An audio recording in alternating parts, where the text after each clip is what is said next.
spackling compound. You know what I'm going to do, don't you? Yeah. I had some gouge marks. See this one here? I've already put one coat on there, and I found a couple other spots. Whenever you do one spot, look around for some other ones. It's like found one right there, and I also found one right there, even though I was only supposed to patch that. And then I looked around, and in the bedroom, lots of times, like if you have a closet door here like this, and this happens to close up against here, what happens is a lot of times is where your corner bead is, this will break out, and that's what happened there.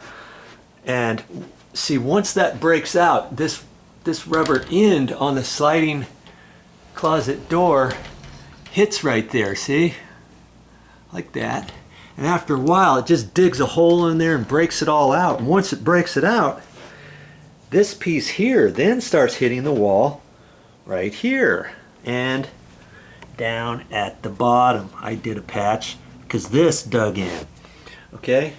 And so that's what I'm here for. And the key to this spackle, and incidentally, I'm using spackle that's wet spackle. This is heavy. It's not that lightweight spackle. If I would have put lightweight spackle on here, yeah, I would have gotten it on there, but the walls are smooth wall finish, and that lightweight spackle, I don't know if you've tried it or not, but when you use that lightweight spackle, there's only so smooth you can get it with a putty knife, and it looks kind of grainy, and sometimes it almost is like ready to fall out. You're like, is this stuff really for real? Is it going to stick?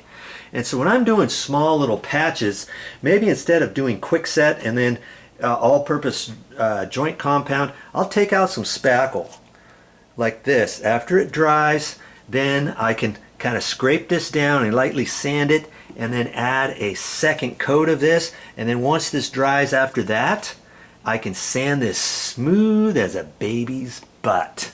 That's what I like to do. So if you want to learn a little bit more how to do that, stick around. We're ready for the second coat. That's all I have for this time, but I'll be back with more videos